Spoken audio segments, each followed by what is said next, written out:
حضرت عمر فاروق رضی اللہ تعالیٰ عنہ خادم سے کہنے لگے بوڑھی سے پوچھا اماں السلام علیکم. وعلیکم السلام. اماں کیا بات ہے؟ تو اماں کہنے لگی جاؤ دوڑو، تمہیں کیوں بتاؤں، دیہات کی سیدھی سادی بی بی، جاؤ بھاگ جاؤ. کہا نہیں اماں مہربانی کرو اندر تو آنے دو. بڑی منت کے بعد اماں مانی. عمر فاروق عام آدمی نہیں جس سے دنیا کامتی ہے. حضرت عمر اندر گئے. اماں کیوں پریشان ہو؟ تو اماں کہنے لگی تمہیں کیوں بتاؤں، میرا اپنا دکھ ہے. چل اماں بتا دو، تیری مہربانی. اماں کہنے لگی میں ایک بیوہ ہوں، بے اولاد، کوئی میرا سہارا نہیں.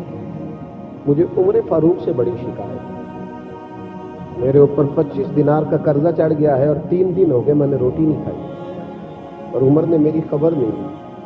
حضرت عمر کو پتہ چل گیا لوارث ہے، اس کا کوئی 2 4 10 ہزار ووٹ کوئی نہیں. ایک میکے سے 6 مربے نہیں لے کے آئی، ایک اکیلی تنے تنہا. اور بھائی جب اللہ کا خوف ہوتا ہے تو پھر انسان ان غریبوں کو بھی بناتا ہے. پھر ریڑھی والے کی بھی اہمیت بڑھ جاتی ہے، پھر رکشے والے کی قدر بھی بڑھ جاتی ہے. حضرت عمر فاروق رضی اللہ تعالیٰ عنہ کہنے لگے اماں عمر سے شکوہ ہے؟ کہاں؟ جناب عمر کہتے ہیں میں نے ایک جملہ کہا تو اماں نے تو مجھے لاجواب کر دیا. میں نے کہا اماں عمر کو کیا پتا کہ تو بھوکی ہے اور مقروض ہے، اسے کیا خبر؟ تو اماں کہنے لگی کیا کہا تم نے؟ عمر کو خبر نہیں، اسے پتا نہیں؟ تو عمر سے کہو نا چھوڑ دے حکومت، اس کے حوالے کرے جو خبر رکھ سکتا ہے. کیوں بیٹھا ہے پھر؟ ہمارے حکمران کہتے ہیں ابھی میں صدمے میں ہوں، نکلوں گا تو بات کروں گا. نہ ادھر ادھر کی تو بات کر، یہ بتا کہ قافلہ کیوں لٹا. مجھے رہزنوں سے غرض نہیں، تیری رہبری کا سوال ہے. ہاں تجھے جواب دینا پڑے گا. حضرت سیدنا عمر فاروق رضی اللہ تعالیٰ عنہ سے اماں کہنے لگی نہیں خبر رکھ سکتا تو حکومت کیوں کرتا ہے، چھوڑتا کیوں نہیں؟ حضرت عمر کہتے ہیں میں کانپنے لگا. دوڑے گئے جناب عمر. میں نے کہا اس اماں کا 6000 ووٹ نہیں کہ اس کی قدر کی جائے. یہ اماں کوئی بہت آکسفورڈ یونیورسٹی کی ڈگری ہولڈر نہیں کہ اس کی بات مانی جائے. ایک لاوارث اور بیوہ بی بی. عمر دوڑے گئے، گھر سے اناج کا تھیلا کندھے پہ رکھا، 25 دینار بھی لیے، پکا پکایا کھانا بھی لیا. خادم کہنے لگا حضور مجھے دے دے میں اٹھا لیتا ہوں. تو حضرت عمر فرمانے لگے چل وعدہ کر قیامت کے دن بھی میرا بوجھ اٹھائے گا. کہنے لگا جی نہیں وہاں نہیں اٹھا سکتا. فرمایا پھر آج بھی نہ اٹھا، مجھے ہی اٹھانے دے، یہ میرا بوجھ ہے تو مجھے ہی. اماں کے سامنے 25 دینار بھی رکھے. پھر اماں کو حضرت فاروق اعظم نے 2 مہینے کا راشن بھی دیا، پکا پکایا کھانا بھی دیا. معمولی آدمی کی بات نہیں کر رہا، 24 لاکھ مربع میل کا حکمران. حضرت عمر مدینے میں بیٹھ کے کبھی للکار دیں تو کیسر و کسریٰ کی ٹانگیں کانپے. جناب عمر فاروق رضی اللہ کھانا کھلا کے اماں چارپائی پہ تھی تو عمر نیچے بیٹھ گئے. کہنے لگے اماں چل عمر کو معاف کر دے، چل چل جانے دے، کوئی عرض نہیں، بیچارے کو پتہ نہیں چلا. تو اماں کہنے لگی تو نے پھر عمر کا ذکر چھیڑ دیا. بیٹے میرے گھاؤ بڑے گہرے ہیں، میرے زخم بڑے سخت ہیں، کلیجہ پھٹے تو تجھے دکھاؤں کتنی تکلیف میں ہوں. میں تو پکا ہوا پھل ہوں، کسی وقت بھی دنیا سے چلی جاؤں گی. میں نے عمر کو معاف نہیں کرنا. جب میں قبر میں جاؤں گی نا، نبی کریم علیہ السلام آئیں گے تو میں عمر کی شکایت کروں گی. میں کہوں گی حضور اس سے پوچھئے یا رسول اللہ بیوہ اور بوڑھی کا خیال ہی نہیں کیا. تو آپ کے غلام کہتے ہیں میں نے عمر کو کبھی اتنا روتے نہیں دیکھا جتنا آج روئے. کہنے لگے اماں عمر کو میں جانتا ہوں وہ کمزور ہے، یہ شکایت نہ لگانا، وہ کمزور ہے، مقابلہ نہیں کر سکے، یہ شکایت نہ لگانا، چل معاف کر دے. تو اماں کہنے لگی اچھا تو مجھے کچھ اچھا لگتا ہے، جا تیری خاطر عمر کو معاف کیا، تو پیارا لگا ہے، جا معاف کیا، تیری خاطر معاف کیا، تیری خاطر عمر کو معاف کیا. حضرت عمر فاروق کہنے لگے مجھے لکھ کے دو. کون اتنے جتن کرے؟ کون؟ کسی سے کہنا جا اپنی اماں کو منا لے، تو کہتے ہیں نہیں میری غلطی کوئی نہیں تو مناؤں کس بات کو، ہمیں تو 20 دلیلیں آتی ہیں. جا ابا کے پیر پکڑ لے. پتہ ہے نبی پاک علیہ السلام نے فرمایا جس کا باپ راضی ہوگا اسی کا اللہ راضی ہوگا، اور جس کا باپ ناراض ہوگا وہ سارا دن وظیفے پڑے، اس کا اللہ راضی. یہ ابو داؤد شریف کی حدیث ہے. نہ جی بڑی مہربانی پیسے نہ لائیے گا آپ. اب بات سنیں، وہ بھی میں سمیٹنے کی طرف آ رہا ہوں، ختم کر رہا ہوں، آپ میری بات پہ توجہ رکھیں.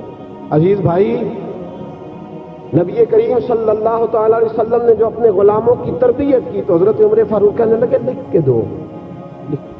لکھ دو. اماں کہنے لگی آپ لکھیں میں سائن کر دیتی ہوں. آپ لکھ دیں میں سائن کرتی ہوں.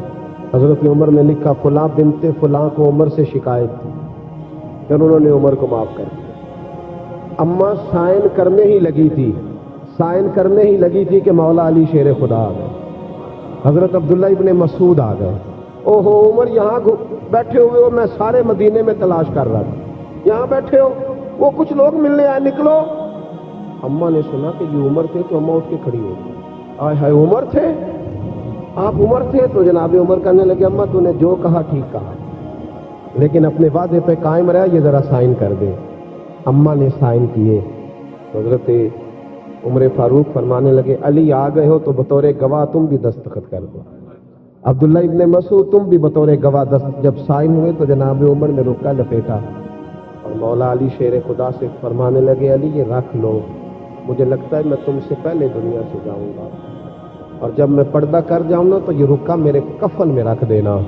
اگر حضور علیہ السلام نے پوچھا نا میری امت کے ساتھ کیا سلوک کر کے آئے ہو, تو رکا نکال کے کہوں گا یا رسول اللہ ایک بوڑھی ناراض تھی میں اسے بھی راضی کر کے آیا. حضور یہ میں راضی. بھائی جب تک ہم اللہ سے نہیں ڈرتے معاشرہ اصلاح پذیر نہیں ہو سکتا. حضرت عمر فاروق رضی اللہ تعالیٰ عنہ نا باہر والوں کا بھی بڑا سخت حساب کرتے تھے. پڑھا ایک گورنر صاحب نے لباس بڑا شاندار پہننا شروع کر دیا تھا, تو حضرت عمر نے اتروا کے نا تو انہیں ٹاٹ کا لباس پہنا کے تو اونٹ چرانے کی ڈیوٹی دے دی. اتنا سخت احتساب کرتے.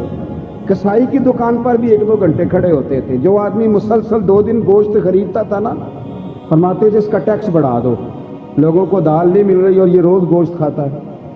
حضرت فاروق اعظم اس کو جزیہ کہا جاتا تھا, یا کچھ اور معاملات ہوتے تھے بڑھا دیتے تھے.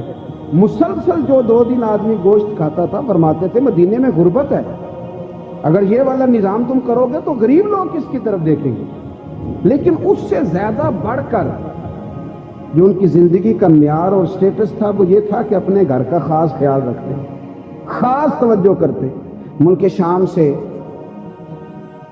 اور ایران سے کچھ لوگ آپ کی خدمت میں آئے تو وہاں سے کچھ کنیزیں بھی آئیں. ان کے بادشاہ پیغام لے کے شاہ ایران کی کنیز کو ملکہ نے کہا کہ نا حضرت عمر کی زوجہ کو دیکھ کے آنا ذرا کس طرح کی.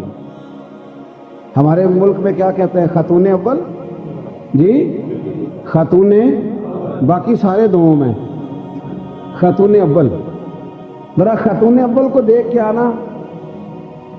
تو وہ جب آئی نا گھر میں ملنے تو کہا کہ مجھے میری ملکہ نے کہا تھا کہ عمر کی زوجہ سے اہلیہ سے ملاقات کر کے آنا. تو حضرت عمر کی اہلیہ نے نا ایک جوڑا کپڑوں کا دے دیا ملکہ کے لیے اور ایک خوشبو کی شیشی دے دی. اب جب وہ تحفے وہاں گئے تو اس ملکہ نے نا کچھ سونے کا سامان بھیجا, کچھ زیورات بھیجے, کچھ تحائف بھیجے. جب حضرت عمر کے گھر آئے نا وہ خادم لے کے آیا, اس نے کہا جی آپ کی اہلیہ نے تحفے بھیجے تھے. تو جواب میں شاہ ایران کی بیوی نے یہاں جس ملک کا وہ سفیر تھا انہوں نے بھی یہ بھیجے. حضرت عمر فاروق نا وہ تحفے لے کے گھر گئے تو جا کے کہنے لگے اپنی اہلیہ سے یہ تو کب سے تحفے تحائف بھیجنے لگ گئی ہے, یہ کب سے نظام شروع ہو گیا. تو کہ حضور تحفہ دینا لینا تو ٹھیک ہے, سنت ہے, محبت بڑھتی ہے, تو یہ کوئی قباحت نہیں, اور میں نے اپنی ذاتی استعمال کے لیے جو چیزیں رکھی تھی وہ میں نے دی ہیں. تو حضرت عمر فاروق رضی اللہ تعالیٰ عنہ فرمانے لگے ہم نے کسی ملک کے ساتھ اور اس کے بادشاہ کے ساتھ ذاتی تعلق نہیں بنانا, تعلق جو بھی بنے گا رسول اللہ کے دین کی برکت سے بنے گا. ذاتی رشتے نہیں ہم نے قائم کرنے. ذاتی آپ کے ملک کی جو ایئر لائن جس کا ہر سال خسارے کا ڈنڈورا پیٹا جاتا ہے نا, وہ ہمارے بادشاہ صاحب اور صدر صاحب اگر غیر ملکیوں کو گھوڑا کبھی بھیجنا ہو نا, گھوڑا, تو پورا ایک جہاز گھوڑا لے کے تحفے میں جاتا ہے. پورا جہاز غریب قوم کا یہ سرمایہ, اور قوم بڑی بادشاہ ہے, لائنوں میں لا کے ووٹ دیتی ہے.